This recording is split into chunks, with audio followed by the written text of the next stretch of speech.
നടിപ്പിൻ നായകൻ സൂര്യനായകനായിട്ട് എത്തിയിട്ടുള്ള നമ്മളെ കറുപ്പ് സിനിമ ഇന്ന് റിലീസായിരുന്നു. തിയേറ്ററൊക്കെ ഒന്ന് കത്തിച്ചിട്ടുണ്ടായിരുന്നു. കാരണം ഈ സിനിമയുടെ ബാക്ക്ഗ്രൗണ്ട് സ്കോറിങ് അത്രയും ഗംഭീര ബാക്ക്ഗ്രൗണ്ട് സ്കോറിങ്. പക്ഷേ ഫസ്റ്റ് ഹാഫ് ഓക്കെ, ഇൻ്റർവെല്ലൊക്കെ അടിച്ച് പൊളിച്ച് സൂര്യ ഈ സിനിമയിൽ ഒരുപാട് ഫ്രെയിമിൽ കാണിക്കുന്നുണ്ട്. സ്റ്റാറ്റസ് ഇടാനൊക്കെ ഉള്ള ഐറ്റമൊക്കെ എന്തായാലും സിനിമ OTT വരുമ്പം കിട്ടും. പക്ഷേ OTT വരുമ്പോൾ ഈ സിനിമ കാണുന്നത് ഈ സിനിമ എയറിൽ കയറാനാണ് സാധ്യത. ഈ സിനിമയിലെ റൈറ്റിംഗ് ഭയങ്കര മോശമാണ്. പിന്നെ ഈ സിനിമയുടെ റൈറ്റർ അറിയാമല്ല, ആ പുള്ളിക്കാരൻ തന്നെയാണ് ഈ സിനിമയിൽ നെഗറ്റീവ്, അതായത് വില്ലൻ കഥാപാത്രം ചെയ്തിട്ടുള്ളത് നമ്മളെ ബാലാജി ആയിരുന്നു. ബാലാജി അത്യാവശ്യം ഡീസൻ്റ് ആയിട്ട് തന്നെ ചെയ്തിട്ടുണ്ട്. സൂര്യയുടെ സ്ക്രീൻ പ്രസൻസും സായിര ബാക്ക്ഗ്രൗണ്ട് സ്കോറും കത്തിക്കലും, ഇതാണ് ഈ സിനിമയുടെ മെയിൻ.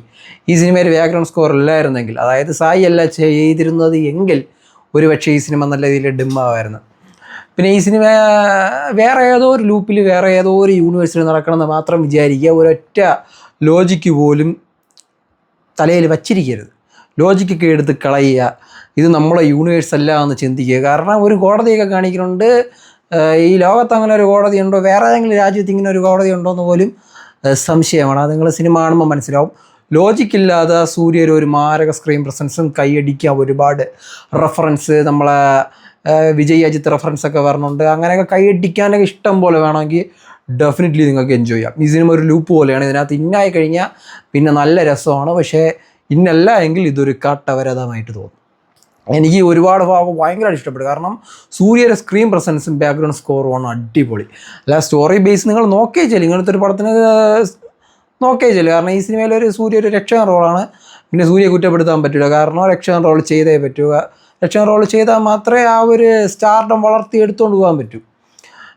സൂര്യ ഈ സിനിമയിൽ നല്ല രീതിയിൽ നല്ല നല്ല നല്ല രസമാണ് കണ്ടിരിക്കാൻ. അല്ലാത്ത പക്ഷേ ഈ സിനിമയിലെ റൈറ്റിംഗ് ഭയങ്കര മോശമാണ്. ഓക്കെ മൂവി അത്രേ ഉള്ളൂ. സൂര്യ ഇഷ്ടമുള്ളവർക്കും തിയേറ്റർ ഭയങ്കരമായിട്ട് എൻജോയ് ചെയ്യാൻ ആഗ്രഹമുള്ളവർക്കും പോയി കാണാം. പിന്നെ നമ്മളെക്കാട്ട് ഒരു ഏജ് കൂടിയവർക്കൊന്നും ഈ സിനിമ ഇഷ്ടപ്പെടില്ല, ഒട്ടും കലങ്ങില്ല. കാരണം ഇതൊക്കെ ഒട്ടും ലോജിക്കില്ലാത്ത ഇങ്ങനെയൊക്കെ സംഭവിക്കും, ഇതിനൊക്കെ ഒരു പരിധിയില്ലേ എന്നുള്ളതൊക്കെ സംസാരമൊക്കെ തിയേറ്ററിൽ നിന്ന് ഷോ കഴിഞ്ഞ് ഇറങ്ങുമ്പോൾ നമുക്ക് കേൾക്കാം. അതാണ് ഞാൻ പറഞ്ഞത്, ഈ സിനിമ കണ്ടിറങ്ങുമ്പോൾ രണ്ട് കാറ്റഗറി ആയിരിക്കും. ഒന്ന് ഭയങ്കരമായിട്ട് ഇഷ്ടപ്പെട്ടവരും ഒന്ന് ഒട്ടും ഇഷ്ടപ്പെടാത്തവരും. ഈ ഒരു റേഞ്ചാണ് ഈ സിനിമയുടെ അവസ്ഥ. ബാക്കി പറയുകയാണെങ്കിൽ ഈ സിനിമയിൽ തൃശ്ശൂർ ഒരു ആവശ്യമില്ലെന്ന് എനിക്ക് തോന്നി. എൻ്റെ പേഴ്സണൽ ഒപ്പീനിയനാണ്. പിന്നെ ഈ സിനിമയുടെ ഇടയ്ക്ക് അജു വർഗീസ് പറഞ്ഞുകൊണ്ട് എന്തിനാണ് വന്നതെന്ന് എനിക്ക് അറിയാം. മിന്നലടിച്ച് പോയതല്ലോ അങ്ങ് പോയി. മിന്നലൊന്നും പെട്ടെന്ന് പോലെ അതേപോലെ അങ്ങ് പോയി. പിന്നെ ക്ലൈമാക്സിൽ ഒരുപാട് റെഫറൻസ്, അതെല്ലാം കൈയടിക്കാൻ ഇഷ്ടം പോലെ ഉണ്ട്. ബാക്കി കാര്യങ്ങളൊക്കെ ഓക്കെ, സൂര്യ ഫാൻസിനൊക്കെ എൻജോയ് ചെയ്യാം. അല്ലാതെ സൂര്യയുടെ ഒരു കംബാക്ക് ആണെന്ന് വേണമെങ്കിൽ പറയാം. ഇഷ്ടമുള്ളവർക്ക് പറയാം. ഇഷ്ടമുള്ള മീൻസ് സിനിമ ഇഷ്ടപ്പെട്ടവർ. ഞാൻ പറഞ്ഞില്ല, ഇത് രണ്ട് കാറ്റഗറി ആയിട്ട് തിരിയും. എല്ലാ സിനിമയും നിങ്ങൾ എൻജോയ് ചെയ്ത് കാണുന്ന ഒരാളാണെങ്കിൽ ഉറപ്പായിട്ടും നിങ്ങൾക്ക് കൈയടിക്കേണ്ട ഇഷ്ടം പോലെ സാധനങ്ങളിലുണ്ട്. So it's a okay movie. By.